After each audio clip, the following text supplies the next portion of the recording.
Խի, որ մենք կալանավորենք կարելի է մարդուն տանջելով սպանել։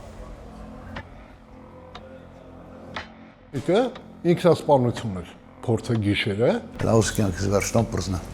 Իրական անգամ ես երակ եմ բացել։ Ոչ մի մահացածի համար ոչ մի բժիշկ պատասխանատվություն չկրի։ Կալանավորները ունեն քրոնիկական մի հատ էլի հիվանդություն, որ բողոքը իրենց մոտ միշտ է լինում։ Թիրակատարական ոլորտը իրականում շատ է ռոմանտիզացվում երբեմն։ Ենք թքած ունեն դու կմեռնես, թե սաղ կմնաս։ Բժիշկները միշտ լինում են թիրախային գծում։ Այստեղ առավել եւս։ Կարեն Հովհաննիսյանը դատապարտվել է 18 տարվա զատազրկման, առանձին դաժանությամբ սպանություն կատարելու համար։ Մեղքը չի ընդունում, նշում է ապացույցներ չկան, գործն ամբողջությամբ ենթադրությունների վրա է հիմնված, սակայն այժմ պայքարում է առողջության պահպանման համար։ Անազատության մեջ անցկացրած 8 տարիները նրան դարձրել են հաշմանդամ։ 2018 թվականի օգոստոսի 30-ին կասկածանքով ձերբակալել են, 7 տարի գնացել է դատաբարությունը, չեն կարողացել ոչ մի հիմք գտնել։ Այդ 7 տարվա մեջ տարել եմ մեկ անգամ ինսուլտ, տարել եմ ինֆարկտ, աջակոմյան պարեզեմ, համասայլակի վրա եմ 7 տարի։ Բազմաթիվ ծանր ունեմ հիվանդություններ, սիրտս ԿԲԴ սարք է տեղադրված և ստենդավորված, ունեմ բարձր շաքար և այլ ծանր հիվանդություններ։ Ես վերջում դիմել էի փորձաքննության, առանց փորձաքննության, առանց ինչ-որ մի բանի, պատասխանն ուղարկե, որ չի համապատասխանում N 825 որոշմանը։ Կներեք փորձաքննություն պատժի հետ անհամատեղ։ Այո։ Պարբերաբար չկա դեղորյակ։ Պարբերաբար չինը։ Օրինակ բերեմ, այս պահին 1 ամիսա չկա ֆորսիգա դեղորյակը։ Ֆորսիգա։ Ինքը շատ կարևոր դեղորյակ է։ Էլեմենտար հասարակ բան, ինչ էին ասում, կաթետր։ Նայեք ձեռքերս, սա ես ամբողջ օր անցնում եմ ներարկումներով եմ ապրում, կաթետրի եղածը 150 դրամ։ Դաժե մինչև առողջապահության նախարարություն դիմել եմ, որ տրամադրեք, չեն տրամադրում։ Խի, որ մենք կալանավորենք կարելի է մարդուն տանջելով սպանել, հա, կամ հասցնել նրան, օրինակ մեկ շաբաթ առաջ ինքնասպանություն էր, փորձը գիշերը, կախվելու բանով, պատահաբար ես եմ ոտքի ձայնից զարթնում ու գոռում ու հսկի չի շնորհիվ, դե ես ինվալիդ եմ, ազիվ հասցրել եմ ոտից եմ բռնել, հսկի չի շնորհիվ փրկել ենք իր կյանքը։ Որովհետև մարդը մեկնաբանում է, որ չի դիմանում ցավերի, դեղորյակ չեն տրամադրում համապատասխան։ Գերիացնս բարձրել էր 1250 էլ չել զգում ինչ եմ անում։ Հելա էլ չի դիմանում։ Հելա ուս կյանքից վերջնան պրզնա։ Իրական անգամ ես երակ եմ բացել։ Օրնակամ եմ էլ խաբարանել եք իրեն դից են անը։ Կացել եմ դեպ բացել եմ երակս։ Ես ցավերի մեջ ընդ երկու հատ դեղը նշանակով շոստոպ բավարարվի։ 5 անգամ ցավ ունենամ, պետք է ես այդ երկու հատը բավարարվեմ։ Ցավերի մեջ փոխում եմ մերցնում։ Եթե տանցա հասել ենք 41 թվերը, 2 թվերը, հիմա լիլերն է լցում վառում սաղ փեջերը, թոտես փեշինը վառը պրզնեմ։ Ես ինչ եմ անում։ Ես պատերազմի առաջ խմբի հաշվանդամ եմ, օրգաններից կես հահնացակ, ես նոր չեն աշխատում։ Նիկոլը գլում չեմ ասում կոռուպցիայի դա պայքարում ուրա, կոռուպցիան հարիկովս շրջապատի մեջն է սաղ։ Գամել իրանանց է ֆրոցնում խափում, դա ասենք խափեն էլ վիշ պետք է անեն։ Ստեղ տիրում է մի հատ մեծ կլան։ Հիմա ինձ սպառնում են ամեն ասոր, որ այս վիճակից, եթե ես դիմում գրեմ, բողոք բարձրացնեմ, դեղորյակ ուզեմ, ինձ դուրս կգրեն, կտանեն գցեն մասնաշենք, որը անհնար է դե տուալետից բանից օգտվել, իմ կարգավիճակի մարդը, կմեռնես։ Դա նրանից է գալի, որ մինչ օրս ոչ մի մահացածի համար ոչ մի բժիշկ պատասխանատվություն չկրի։ Ոչ մի բժիշկ։ Դա համար ենք թքած ունեն դու կմեռնես, թե սաղ կմնաս։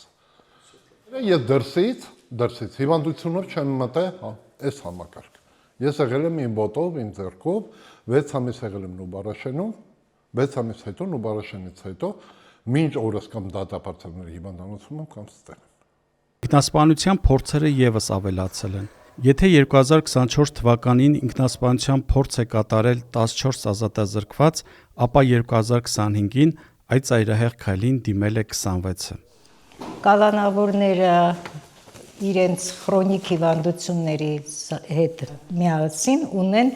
քրոնիկական մի հատ էլի հիվանդություն, որ բողոքը իրենց մոտ միշտ է լինում։ Ինքնավնասումների մեծ մասը լինում է ոչ բժշկական գծով, այլ իրենց դատական գծերով։ Իրենց այդ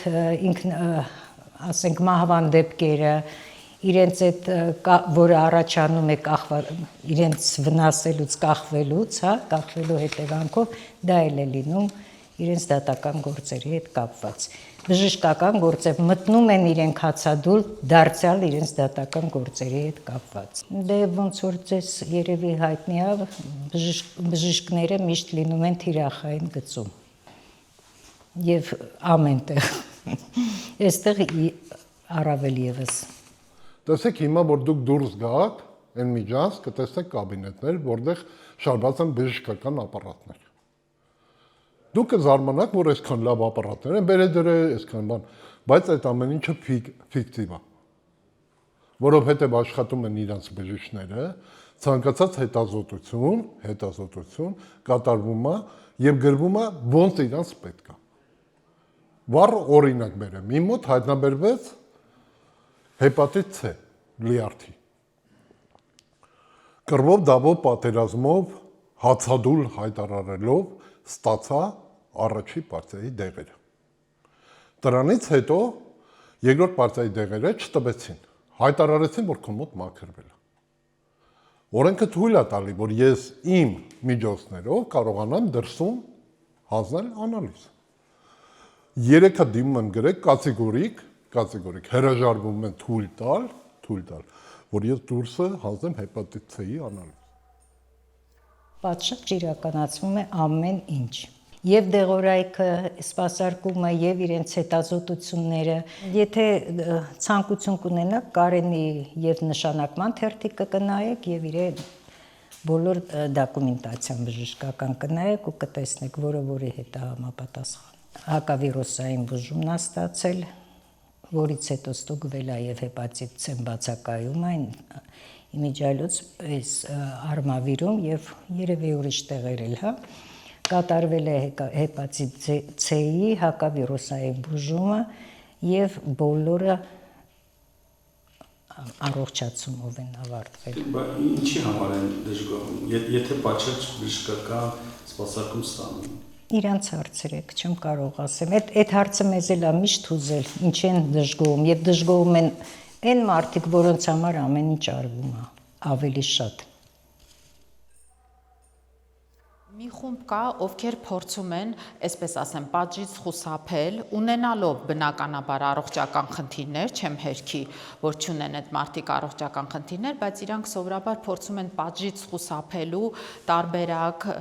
որոնել, ասենց ասեմ, առողջական խնդիրների, իրենց ունեցած խնդիրների շրջանակում։ Մենք դեղորայքի խնդիր չունենք։ Դեղամիջոցները եւ դեղորայքը, ասենց ասեմ, նշանակվում է ազդող նյութով։ Ըստ օրենքի պիտի նշանակվի ազդող նյութով։ Եվ այստեղ մի տեսակ հակասությունա ձևավորվում։ Մենք գնումներով դեղորայքը կարողանում ենք էլի օրենքի շրջանակում ձեռք բերել ազդող նյութով։ Այսինքն գնումների ցանկում մենք չենք կարող նշել օրինակ այս տեսակի դեղանունով, հենց այս արտադրությամբ այս տեսակ դեղը մեզ տրամադրեք։ Օրենքը այդպես է։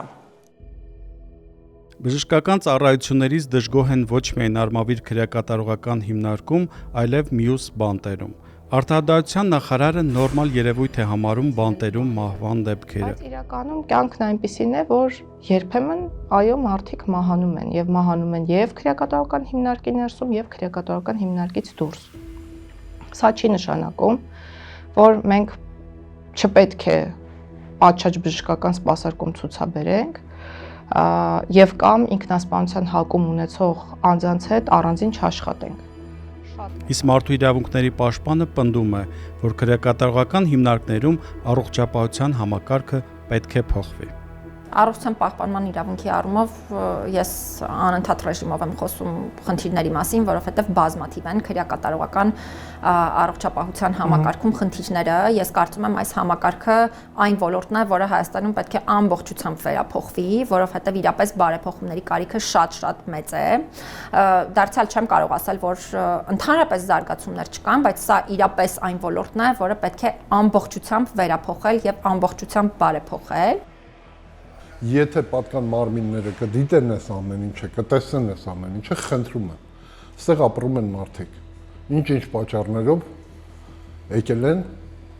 եւ հայտնվել են այս վայրում։ Դա չի նշանակում, որ կարելի է մարդկանց սպանել, ուղղակի սպանել։ Ես ձեզ հավատացնում եմ, որ այստեղ գնում է վենդետա,